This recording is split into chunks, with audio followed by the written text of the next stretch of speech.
from omniaudio.africa. This should be romneyaudio.africa. Romy Titus and Kevin McCallum. Not the sports news. Edwards outspoken. Streaming data-free on the MTN network in South Africa. This is where Africa comes to play. That is a masterclass. On your phone, online, and on demand at omniaudio.africa. It's mayhem. Not the sports news. Good morning. Good morning. Morning. Suffering with a bit of irritable bowel syndrome today. As MD drops yet another thing. He's having a nightmare day so far. Anyway, thanks for the April Fools that you pulled yesterday. I didn't Hey, pull wonderful. It wasn't. Good to have you back. It Thank is you. Wednesday. We are chatting to Cash and Sport a little later. We're talking about SAFA salaries. That is unpaid. And obviously the Royal AM mayhem continues because Chakalenga and co did not pay the monies. And Yakufenta, the curator of SARS, is saying he's not taking that lightly. Because they think they've done nothing wrong. However, they are in breach. But where do we stand? And obviously they have a short list, maybe a top 5. Do we move on to the next, possible contender? Cash and Sport will let us in on all the inner workings. Well, he describes it, he puts it in a way that makes business matters sound easy. He simplifies it for us. I like the way he said, like curatorship. It's like a business in jail, right? Now you've got to get your get out of jail. Not free. No. You got to pay your tax. Do not pass begin. Do not collect 200. Can you remember that game? Yes, I do. I remember that well. I was very bad at it. Really, I loved it. I bought all the houses. That was bad. I'd always end up in someone's big property. And had to pay hefty fines. And then go straight to jail or something. I don't know. Sorry. So that's what's coming up on the show. And then remember, we're also interactive on all our social media handles, Omni Audio Africa, Omni Audio on Facebook. So go ahead, follow, like, leave your comments. And you had a great interview with Portia Medisa yesterday. And that's coming out on Friday. It's dropping on Friday, and she just lets us in on, I guess, why it is that many felt that she was just too outspoken. And why she was. She said she just cannot shut her mouth. She says, like, if something's wrong, it's wrong, But she also says, like, she's a leader. And she just felt that she needed to be the voice for the voiceless sometimes, especially in a footballing space. She captained Banyana, scored 102 goals in 124 games, is the highest goal scorer on the African continent, and is not celebrated. And I loved how she put everything into perspective. The men and women's game is still worlds apart.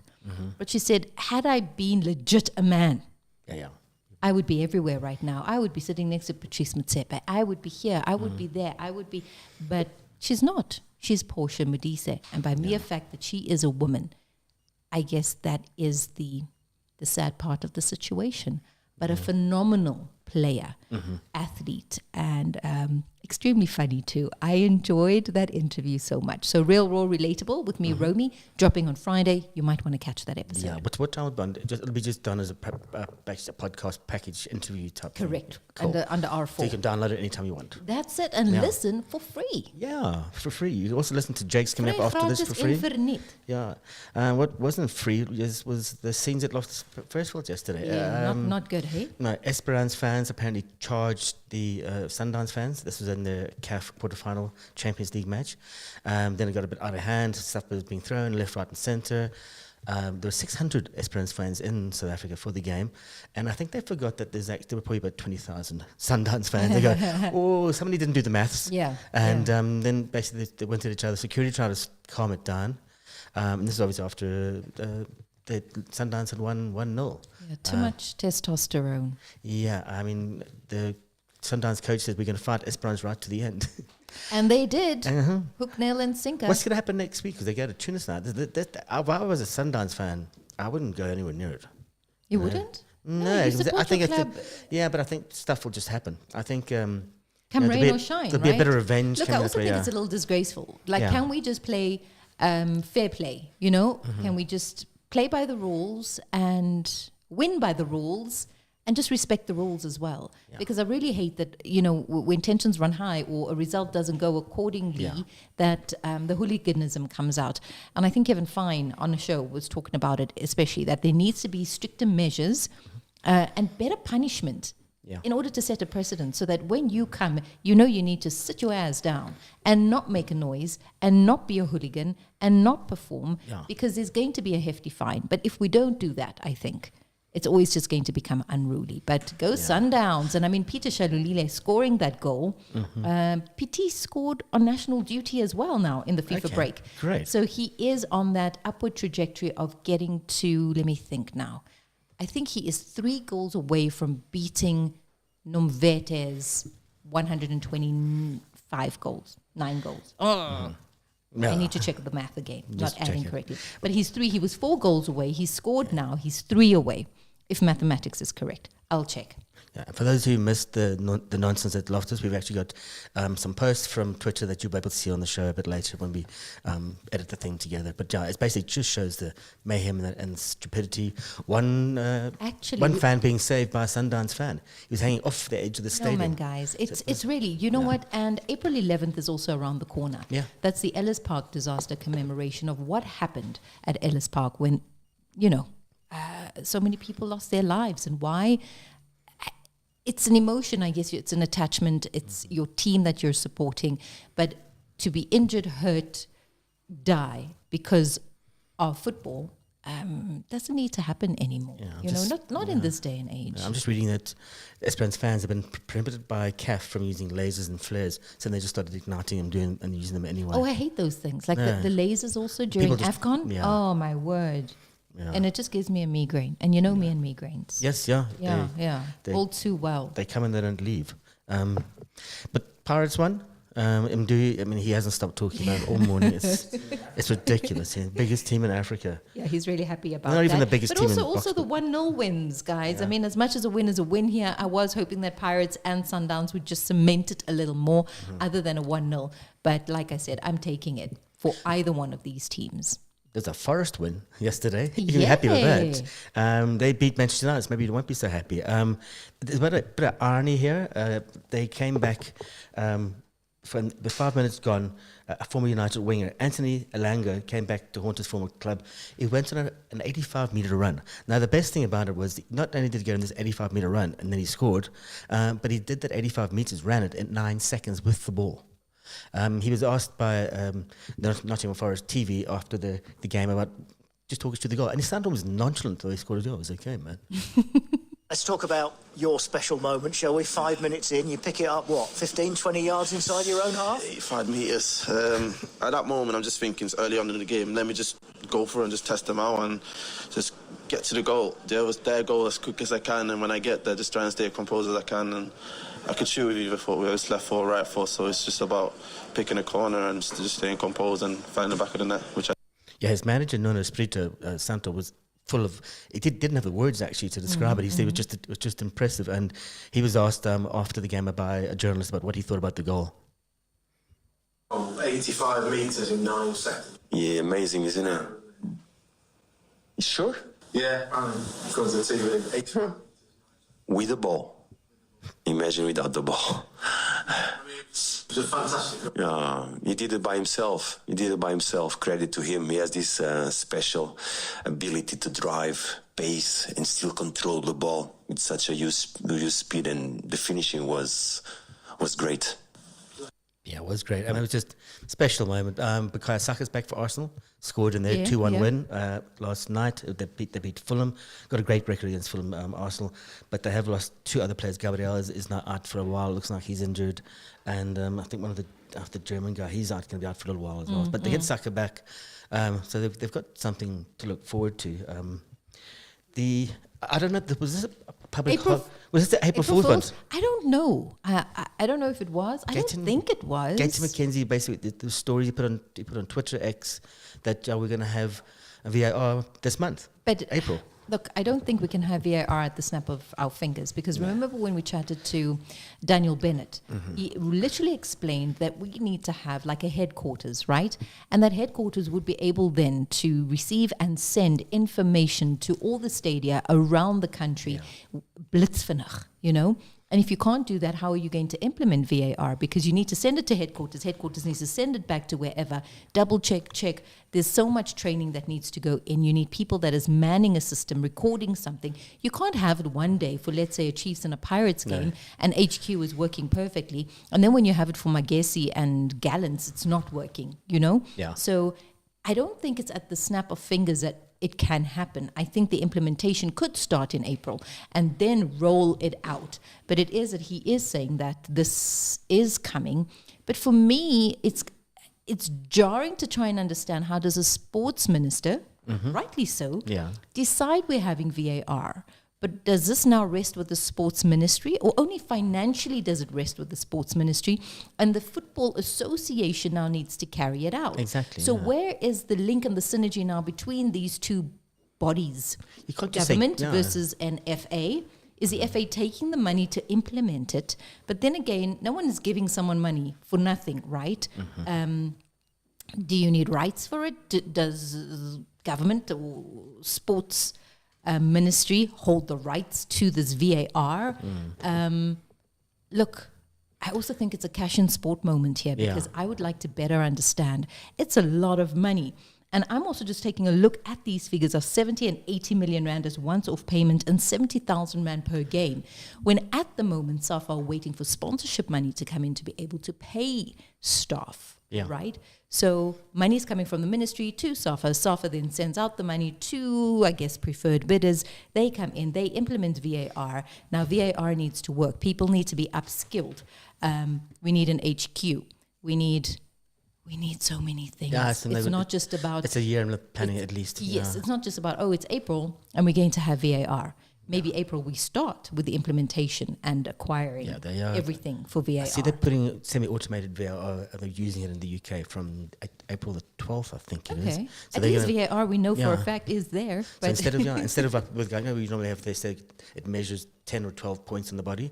This one's going to measure 10,000 points in the body, so it'll be more fair. It'll be able to tell you almost instantly. Wow.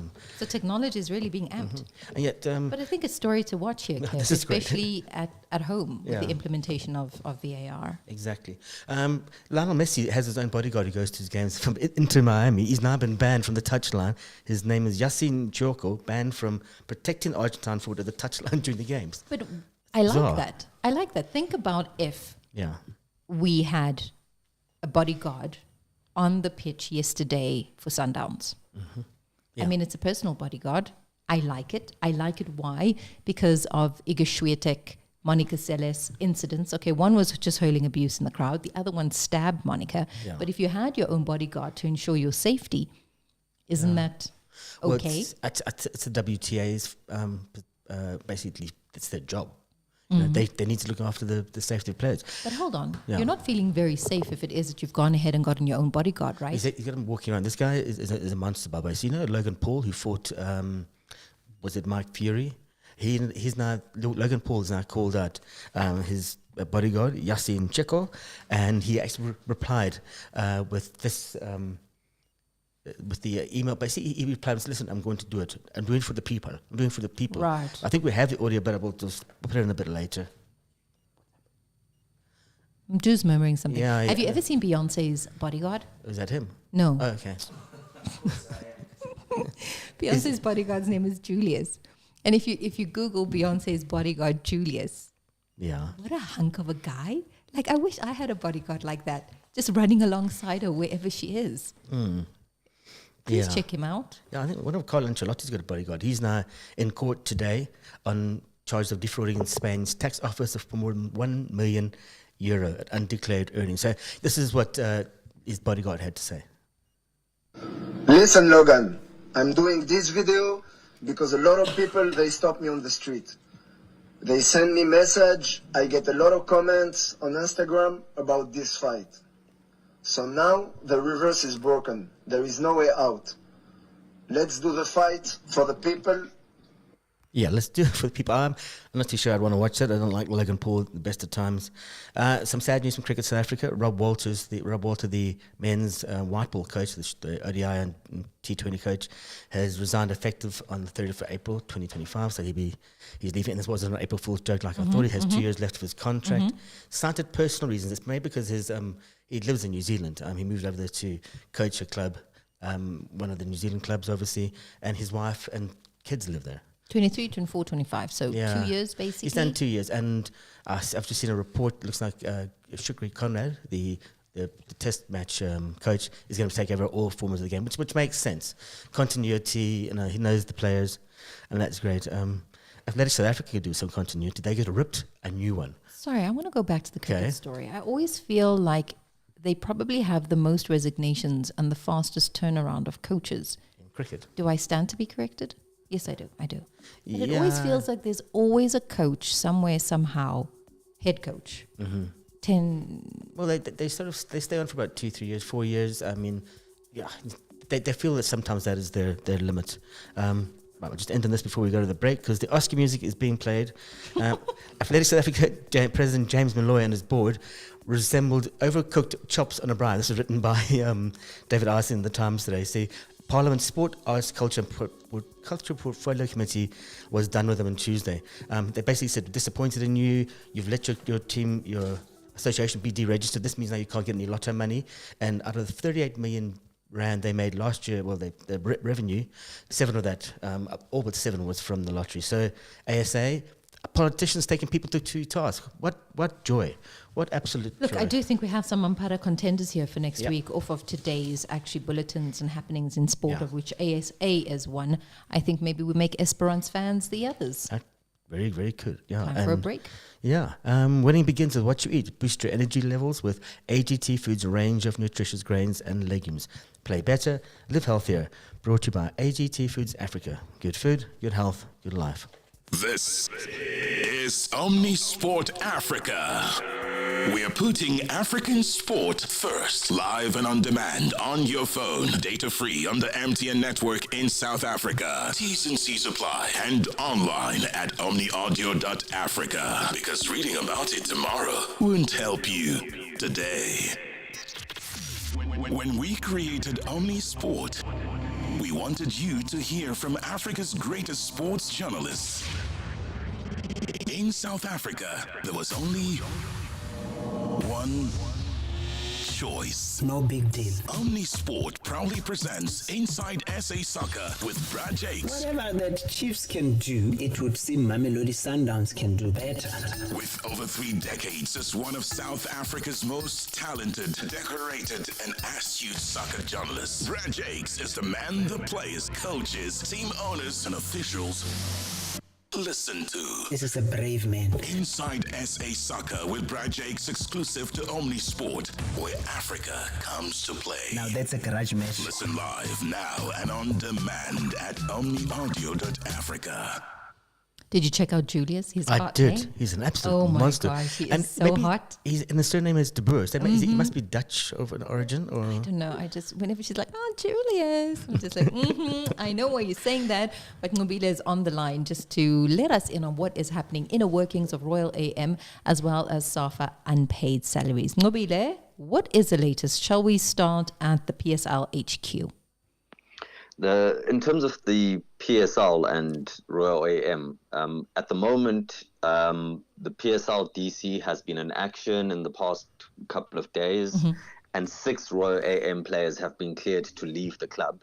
They approached the PSL to get their clearances because essentially they were not playing. Yeah. And 6 of them have joined other teams. Wonderful. So essentially, so that team is, and you asked the question last week when we spoke around what happens to the players. Now some of them are starting to get some game time. The problem for the club now is that they minus 6 players. They were already short. They couldn't put together a DDC team. So I think what happens now essentially is that the league is going to go through their process with regards to sorting out the issue about the club. And I still think that we're still going to get a situation where the club is going to get sold. That's what I think. Yeah. So What is the problem? That somebody's paid, but then they haven't paid, and they claim they have paid, but SARS said no, you haven't paid us. Well, yes. So there was the bidder, Roy Moodley, was chosen as the bidder by the curator. Yeah. Then he was required to pay the 23 million rand, which he had agreed on paying, and he was supposed to pay that money into the SARS curator account last week, Wednesday. That was the latest date. SARS curator then informed the PSL that he hadn't paid. He essentially broken the rules of engagement, and he was out. Essentially, the bid at that point was rejected. So, he hadn't paid, and essentially the club is back on the market at the moment. So isn't there a shortlist though, Ngobile? So, I mean, if it isn't the Moodley family, isn't there sort of like the top 3 contenders, and now you fall onto the next one who's next in line to purchase the club? Yes, that's what my understanding is that the curator would have gone back to the other potential bidders and said, listen, the previous highest bidder is out. Are you still interested? If you are still interested, can you pay the money? But that process would have had to start again after, because remember, they'd already been told that they were not the highest bidder, so they went away. They'd have been told afterwards that, okay, listen, the process is now back underway. Are you still interested?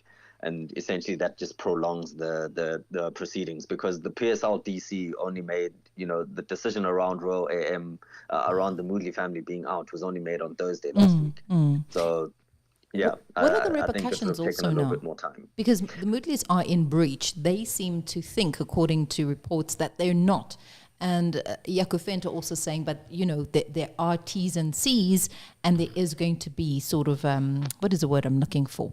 Repercussions, Well, I don't think there'll be any repercussions to the Moodley family. The 1 million rand was refundable. If SARS basically says, listen, there are rumors that there are other things, with regards to the Moodley family that beyond the money that SARS is not happy about, with regards to the reputation and the other tax dealings of the Moodley family, etc., etc. Perhaps that could hold up the process. But if that's not a problem, I don't see how the it would go then down to the PSL, and the PSL would make the final decision as to whether they approve the transaction or not.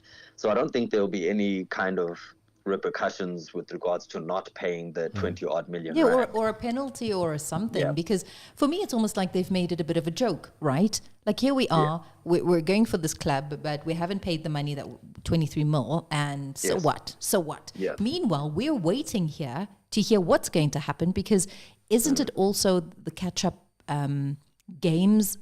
What happens? Because we're still waiting to hear, how does the league organize itself? Yeah, so I went and tried to work out exactly what a fixture schedule could look like with Royal AM if they came back.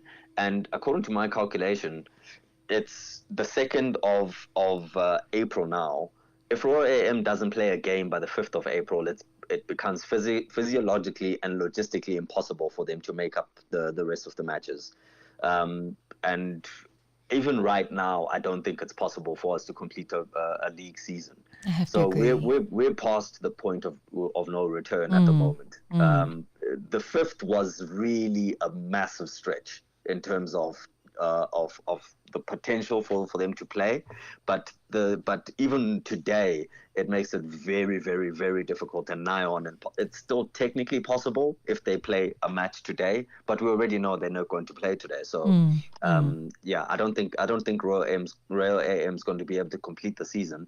And now we're beyond the point of no return with regards to the club and in terms of its existence in the league. It's basically now relegated. Yeah, I mean, what else? If I could, Ngobile, have you been following this VAR conversation that the Minister of Sport is having, saying that it is coming? It's a lot of money. Have you been, just keeping a close eye? I've been keeping an eye on it. There's been some issues with regards to who's going to pay for it. And I asked the question many moons ago about VAR is going to cost a lot of money. It's going to cost, I think I had stated in the region of 80 million. Correct. And I said this in 2023 already, that's how much it's going to cost. And I asked the question then already about who's going to pay for it. Because SAFA doesn't have the money, and the PSL doesn't have the money to pay for it. In terms of FIFA legislation and rules, VAR is held and managed by FIFA, by SAFA, the federation, and SAFA manages the referees, but the referees work in the PSL. so who's going to? So ordinarily, what should happen is that it should be paid for by SAFA, and kind of subsidized partly by the PSL, but they haven't come to an agreement with regards to that, and neither one of them are willing to pay for it. It's a lot of money. And because it's a lot of money. So that's a problem. And also the fact that, who's going to manage the referees on a day-to-day, because now you have to have these people coming in and going through training and et cetera. The two bodies have to work very well together for the system to work, and they haven't worked well together over the past few years. So that's where the problem is. I personally have said this many times. I think there's going to have to be an outside funder or someone who comes in and helps to fund this. And you don't think that should be the sports ministry? Yeah, that's what he's been talking about. The sports ministry doesn't have the money either. That's the problem. The sports ministry doesn't have the money either. That's the problem. So where's the money going to come from? And that's been the continuous. For me, I think you'd rather fund the professionalization of referees than fund VAR. Look, and also just the professionalization of women's football, man. Can we also just plow money into that, please? Okay, but a topic for another day. There's issues with that and the start of the league and Sasol and Hollywood Bets as well. It's a mess. It's an unholy mess. But anyway, we're not talking about that. No, we're not. But we should. That should be our next topic. There's an issue over referees, a sponsorship issue about 3, 4, 5 years ago, whenever Arch Insurance came on as SAFA sponsoring the referees, but they had another sponsor that PSL said was in conflict with their sponsor. Wasn't it Showmax? Yes. No, I think it was definitely Arch Insurance. Was it Arch Insurance? Yeah, because yes, definitely Arch Insurance, and then they weren't going to let them wear Arch Insurance kit at the matches, the PSL matches. It's a lot. But Nobile, it is the 2nd of April. April Fool's Day has long come and gone, and I am hoping that SAFA staff have received their salaries. I'm under the impression that they did. On the last day of March, but I haven't got complete confirmation of that. But I do know that there was issues, and there are still issues with regards to liquidity at SAFA. They don't have money at the moment, and they haven't. And I mean, it's been a struggle. If you remember, towards the end of last year, the Ministry of Sports, Arts and Culture essentially gave them an advance on the annual funding, so that they were able to pay salaries in December for Christmas.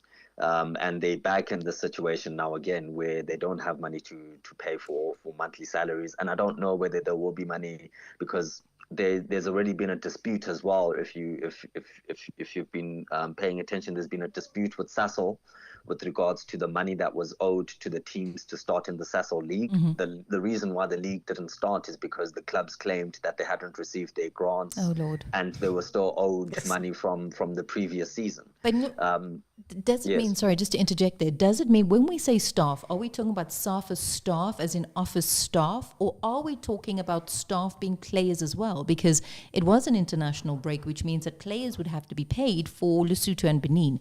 Do we mean holistically like that, all staff, or is it the CEO's letter pertains to office staff, if I could put it that way? No, at the moment, my understanding is that it pertains to staff. The playing staff were not involved in that debacle with regards to salaries not being paid at the end of March. It was office staff who were not able to be paid. Because if there isn't money, then doesn't that it's a ripple effect now, because would monies be outstanding for players in the last camps too?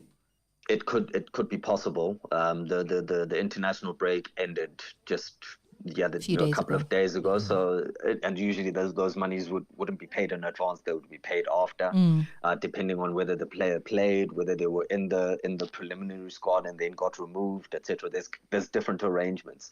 So that needs to be settled after. So we could still find ourselves in a situation in a couple of weeks' time or a couple of months' time where it starts to emerge that perhaps some of the players weren't paid for this international break. But at this moment, I think that would be speculation. I'm not quite sure. I'd need to find out and see if I can't get any information on that. Nobile, thank you so much. As always. Not a problem, guys. Thank you for having me. Always so insightful. Yeah, and also, I'm just looking now. So, in 2024, December 2024, they didn't have, they owed national players a substantial amount of money, which is why they got 5 million rand. And they reported a loss in 2022-23, a shortfall of 107 million rand. Someone's driving a nice car. It's definitely not me. It's 9 o'clock. We're back tomorrow for the Thursday edition of Not the Sports News. Till then, cheerio. Bye-bye. Not the sports news on OmniAudio.Africa with Romy Titus and Kevin McCallum.